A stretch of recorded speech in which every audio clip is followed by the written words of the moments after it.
Listen, a lot of people unhappy with this omnibus bill. But some real conservatives are happy with the bill. We Democrats are really happy with what we were able to accomplish on a number of priorities that Democrats have fought for all along. Infrastructure, education, opioid relief, and more. This is a bill that puts the middle class and those struggling to get there first. Well, not everyone's unhappy with it, right? Let's welcome Ann Coulter. Ann! That was great, Tom. Thank you for that.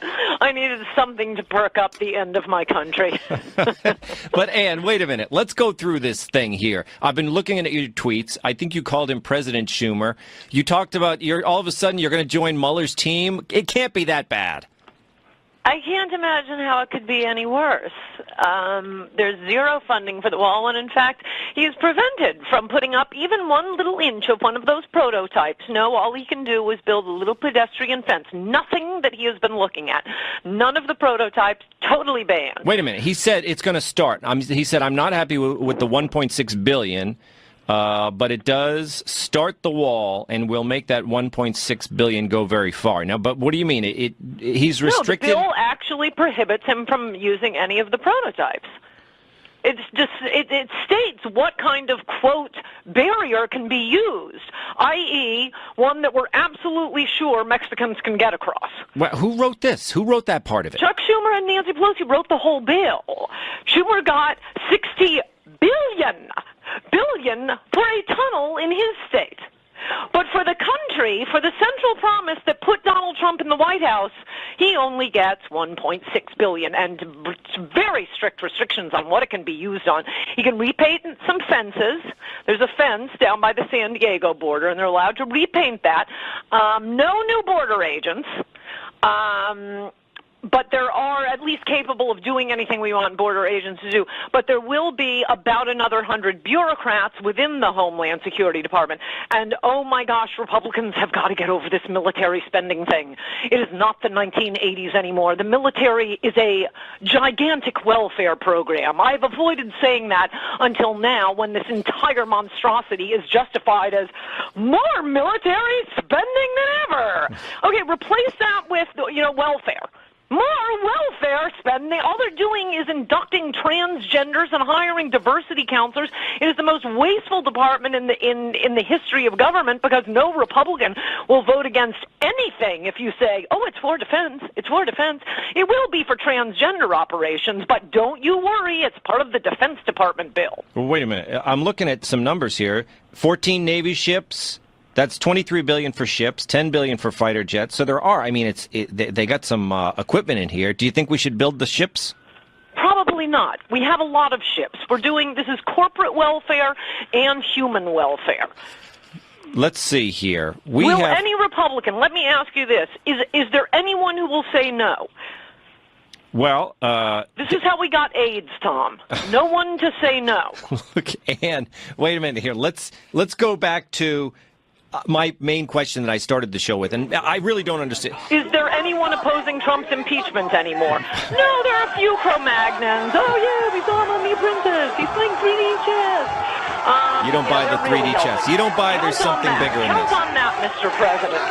Luckily for him, the Senate math, perhaps unluckily for the country, I don't think it really makes a difference one way or another, but he'll be impeached but not removed, because the Senate will stay in Republican hands for at least until the 2020 election, when not only will Mitch McConnell's Republicans be wiped out in the Senate, but we will be losing the presidency. Why would anyone vote Republican?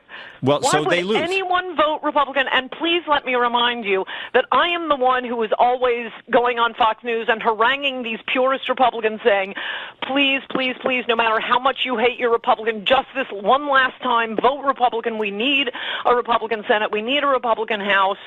There's no point, Tom. Well, what if so they lose, right? They lose the House, okay, and they don't lose the Senate. And he's impeached the the next day. Okay, so he's impeached. Actually, they'll drag it out for fun because they all want to go on MSNBC. It'll probably take like a month of hearings. It'll be nonsense. Yeah, and then he gets impeached. They have a majority. They're impeaching him. Right, so they impeach him, but then they can't remove him. Then he's fighting against a house that it's a house divided, and not exactly. They seem to all agree. They want open borders, cheap labor for the Koch brothers, voters for the Democrats. I think we'll all be, in happy unison for the end of America. Well, couldn't that assist his reelection prospects? Reelection was when Bill Clinton was first president, he was quite unpopular.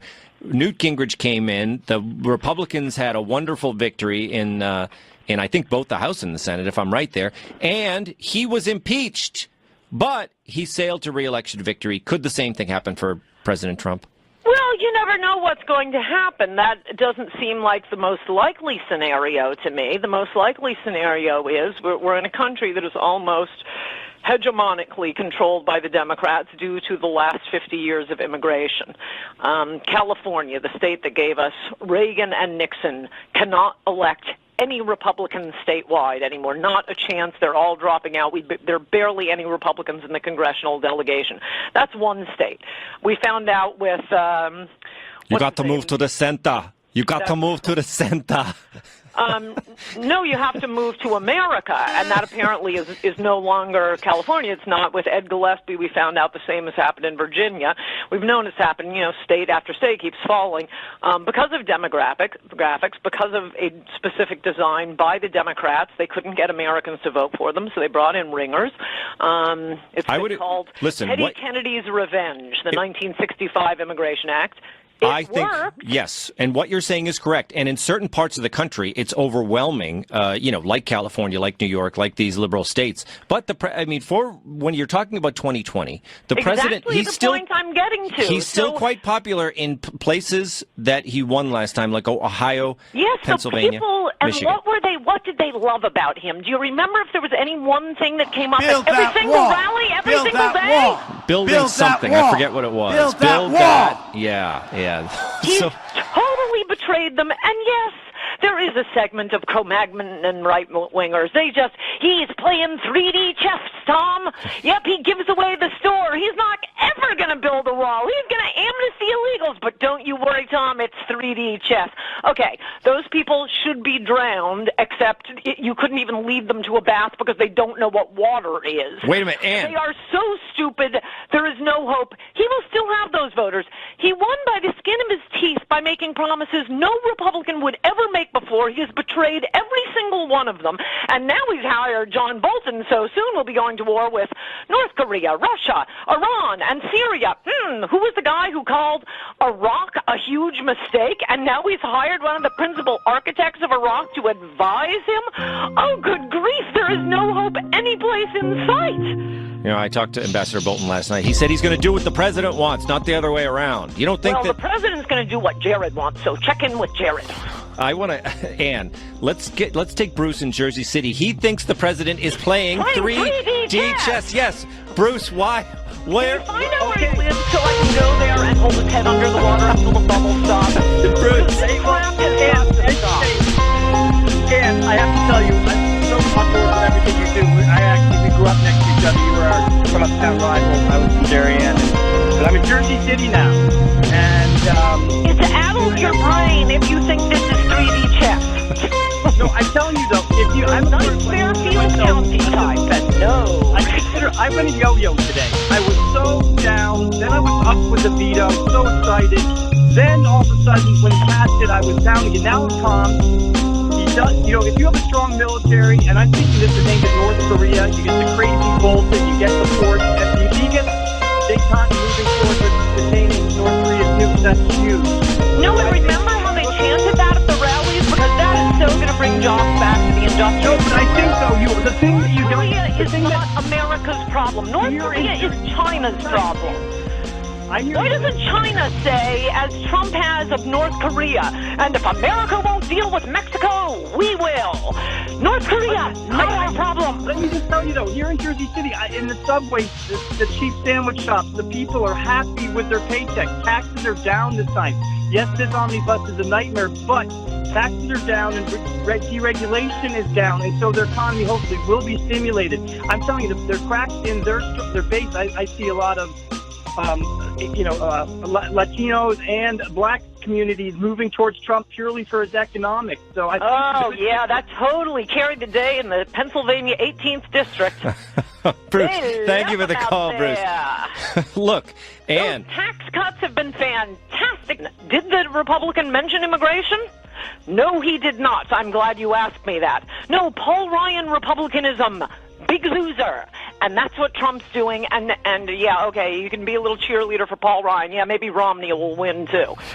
Well, look, I think that Connor Lamb, I think basically he was a military guy. He had his gun in the ads. He looked like a kind of a solid guy. And that other guy was a bad candidate. So I don't know what we can... You can comfort yourself with these little fairy tales, but the facts are Connor Lamb did not run as a Trump Republican. He ran against Trump's tax cuts, and he won in a district Trump carried by 20 points. Nobody whom Trump brought out to vote for him who haven't voted in 30 years, they don't care about tax cuts because they're not paying taxes. They wanted jobs. They wanted no more heroin in their communities. They don't want their schools being overwhelmed with unaccompanied minors and Somali refugees. That's what they voted for, and they have been betrayed over and over and over again.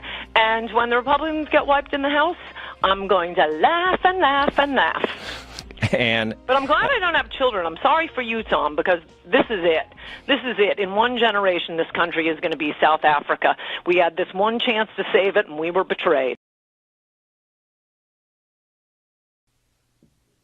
Ann Coulter today sent chills through me. I'll tell you that straight up.